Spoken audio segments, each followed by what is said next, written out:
I'm going to show you how to change a flipper button on a Stern pinball machine. This also applies to most pinball machines. In this case, the customer has a newer James Bond and the button is sticking and causing the flipper to stick. And so I'm going to send him out a new one and show him how to put it on. So first we're going to want to take the glass off. So let's get started. Open up your coin door with the keys that come with the gate. Reach inside and feel the metal latch that holds the lockdown bar on. If you're not sure, you can even stick your head in and see what the latch looks like. It flips out and over and then allows the lockdown bar to come off. Close the coin door, slide the glass out, and put it in a safe place.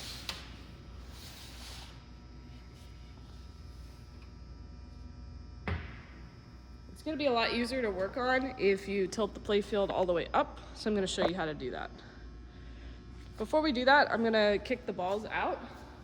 Otherwise, if you tilt the playfield all the way up, the balls will fall and possibly break something. So just in case, we take them out. To get the balls out while the game's powered off, put your fingers like this and push up hard. Most of these modern Sterns have 6 balls.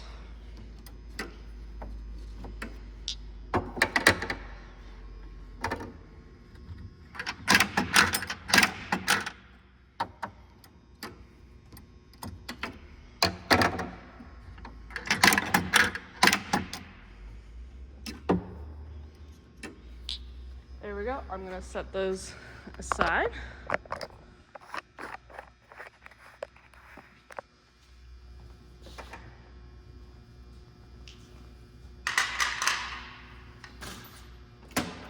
From here, you can lift the playfield. I'm going to lift from right here. Start by going straight up. Then grab the metal rails.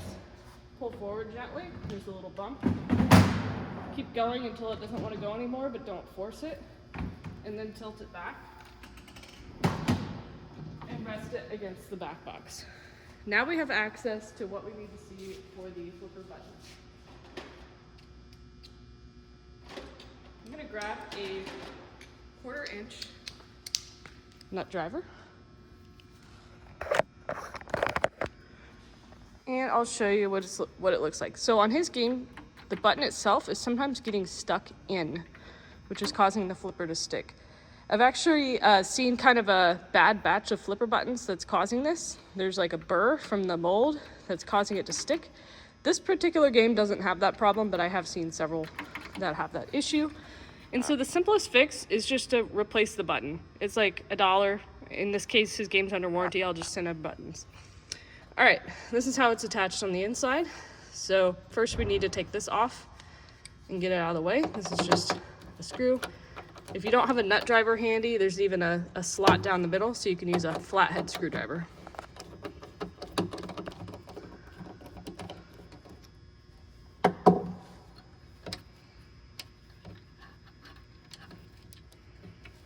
All right.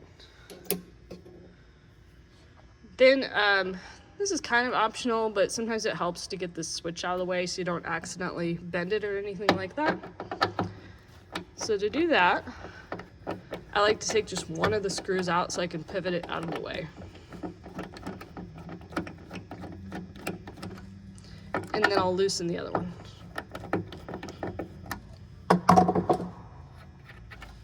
Okay, now as you can see, I can just rotate the switch out of the way. Next, we're gonna take this nut off. For me, the easiest thing to use is something like channel lock pliers. I'm gonna put my camera down here.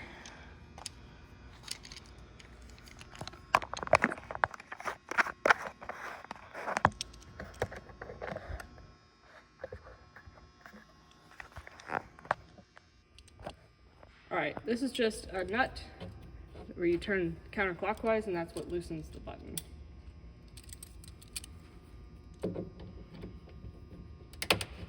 So I just need to get it started with my pliers.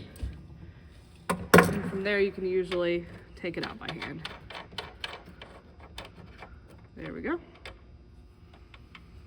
Now you can just kind of push the button out and it's free. This is what a stern button looks like these days. It's got a clip on the end. There's no spring in it. This is an example of a button that I might put in. So I've had good luck with the buttons from pinballlife.com. They don't have that burr on there. So that's what I use. There's no clip here, but that doesn't matter. It's just a different design. As long as this length is the same, which is kind of a standard flipper button size for a pinball machine, then it's fine. You also have the option of spring or no spring. As you can see, the original doesn't have a spring. This one does, but it will work just fine. If you're really picky about the button feel, you might go no spring. That's okay. For me, I do a lot of pinball repair, and I like to just stock one part. There's so many flipper button colors that I'd rather just go spring for everything because it works for everything. All right, to put the new button in this case, I'm putting the old one in. I'm just showing you the process. You're gonna start it from here. You'll notice there's these two little fins, and you may see corresponding notches here, or you may not. I've seen some games where it's really not noticeable. Basically, that prevents it from spinning in place. So if you see an existing notch, go ahead and line it up. So this one has a little tiny notch here from the first time it was installed, so I'll just line it up with the notch that was already there.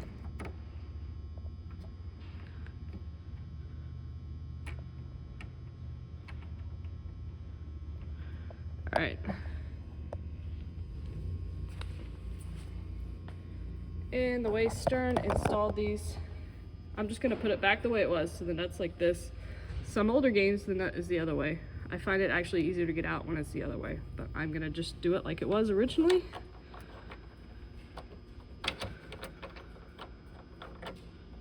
So I'm gonna start it by hand, line up the threads.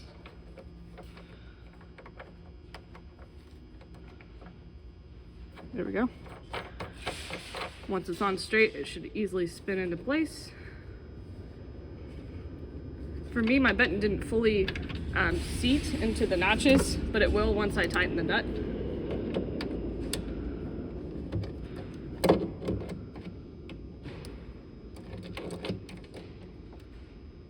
Okay, let's check the outside and see how it's looking. It can't spin freely because it's tight enough, so that's good. You'll notice the button, the original Stern button, looks like it's pressed all the way in. That's just because the switch is not in place yet. Once the switch is in place, it'll spring back into place like it should. All right, so you're gonna pivot the the switch like this, so that this is on the back of the button. Line up this screw hole here.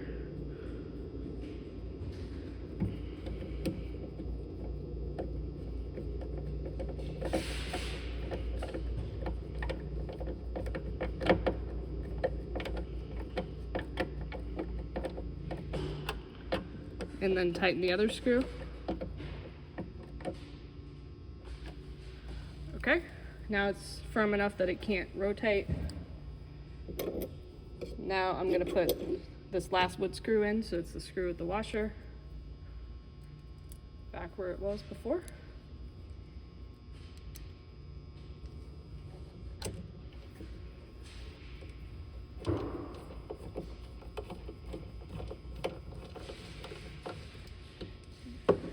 All right, the new button is installed. Now let's check to make sure it's working like it should.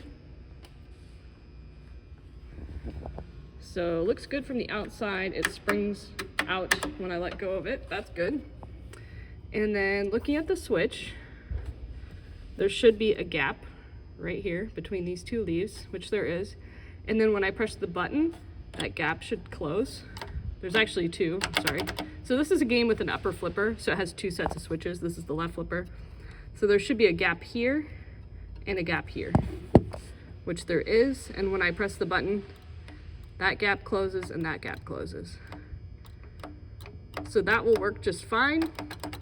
If I'm being particular, this gap is smaller than this gap, so I might just even it up a little, but you really don't need to. I might go back with a tool and even it up, but this will work just fine, so you can stop there. All right, I'm gonna pick up my tools and show you how to get the glass and everything back on so you can enjoy your game.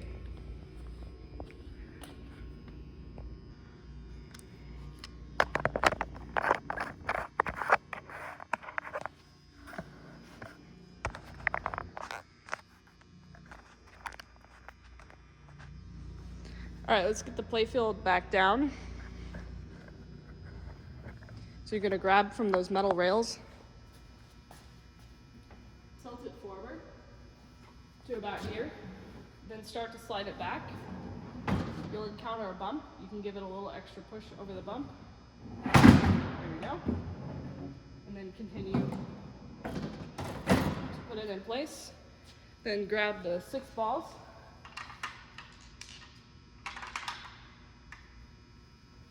Gently set them anywhere on the playfield, they'll roll down into place. Grab your glass.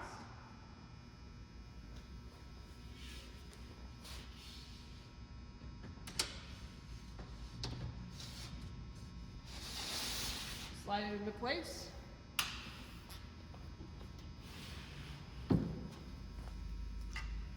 Grab your lockdown bar. Line up the prongs with the slots in the receiver. Then reach in and latch it.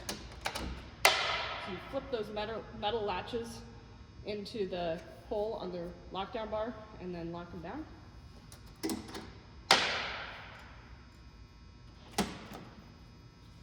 And I'm gonna go ahead and power up the game for you and just show you that the flipper works and it doesn't stick.